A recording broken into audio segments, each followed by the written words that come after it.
դատական նիստերի արդյունավետության կամ ողջամի ժամկետներում քննության ժամկետները հաշվի առնելուց խնդրում եմ դրանից հետո նաև հաշվի առեք, որ 1 տարուց ավել ոչ արդյունավետ գործընթաց է տեղի ունեցել մի բարձ պատճառով, որ մեղադրողը տրվել է օրենքին չհամապատասխանող մեղադրանք եւ մենք մի տարուց ավել փորձել ենք դա պարզենք, երբ որ առաջին օրը դա պարզել որ չի համապատասխանում։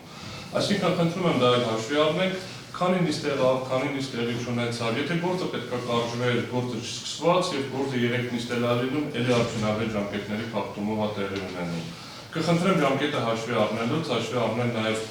երբ որ միջնորդություններ ներկայացնենք, որը ենթադրելու է գործը կարճելու պահանջ, այդ միջնորդություններին են պահին եք անդրադառնալու, թե հետաձգելու եք վերջիկտով անդրադառնալու, հետագայում անդրադառնալու եւ դրանով ողջամիտ ժամկետում գործը քննելու, թե ոչ։ Որովհետեւ մենք բացառապես դատական նիստերի քանակով եւ քանակի արդյունավետությամբ չեն կարող որոշել ողջամիտ ժամկետում գործի քննությունը եւ բացառապես նախագահողի գործողություններով չպայմանավորված։ Ճիշտ եք նկատել նաեւ մեր գործողություններով, նաեւ մեղադրողի գործողություններով, նաեւ մնացած մասնակիցների գործողություններով, բայց գործի ողջամիտ ժամկետի քննություն դատավորի հաշվետվությունը չի կներեք այդ բառի համար, թե քանի նիստը կայացավ, չկայացավ։ Եվ չի բացառվում, եթե գործը շարունակություն ունենա, քննարկենք նաեւ այդ սցենարներ։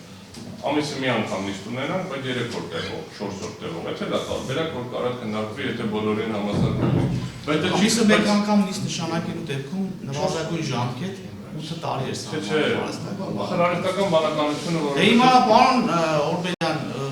մի բանից պետք է օգտվենք կամ արթղթային տարբերակով նստենք հաշվարկ կատարենք, պայմանականորեն օրը քանի վկա պետք է ասածը, ասի կարող ամիսը մի անգամ, բայց 3-4 տեղով, այդ նույնն է ինչ որ շաբաթը մի օր, օրինակն է դա որպես հնարավոր սցենար։ Բայց իմ ասածը նորից վերադառնում եմ նրան, որ մենք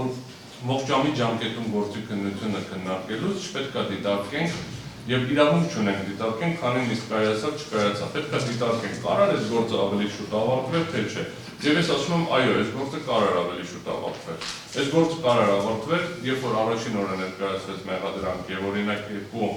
ազգային ժողովի падգամավորների անձնամխելիությունը հաղթահարված չի, ոչ թե մենք քննարկենք, այլ գործը ավարտենք, այդ պահին ավարտենք, ոչ թե հետագայում տեսնենք ինչ կա։ Օրինակն եմ բերում, որպեսզի պարզեն։ Դրա համար խնդրում եմ օրերի հաշվարկը մանավանդ մեր արձակուրդում գտնվելու պայմաններում հետաձգում, որը հետաձգում չի, այլ դատական նիստի օրի համաձայնեցման պայմանավորվում, այսինքն որ նիստ պետք է նշանակենք, արձակուրդում եղած ժամանակ ասում ենք արձակուրդում են քննելու, դա չի կարող բարձրաձայնվել, որպես պաշտպանները արձակուրդում են, դրա համար նիստ հետաձգվել։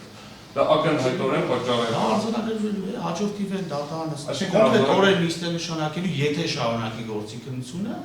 եւ կոնկրետ օրը, եթե դուք արձակուրդում գտնվեք, այդ հիմնավորմամբ է հետաձգելու դատական նիստը։ Դուք դատարանին օր նշանակվել տարբերակ եք արել, դատարանը լավ գիտի ինչ վարժանքների ողջերական գործը։ Միակ պահանջը այն է, որ մենք արձանագրելով անցկացնի դատարանը։ Միակ պահանջը այն է, որ արձանագրենք, որ 1 տարուց ավել մենք օրենքին չհամապատասխանող ներկայացված մեղադրանք քննարկելու արդյունքում հայտարարվեց։ Սա արձանագրենք, այսինքն 1 տարին պետք է չլներ, որովհետեւ ի սկզբանական պետք է չլներ այդ օրենքին չհամապատասխանող մեղադրանքը կամ եթե ինչ-որ բան պետք է լիներ, պետք է համապատասխաներ օրենքին։ Չհամապատասխանող արձանագրված է դեր որոշվում։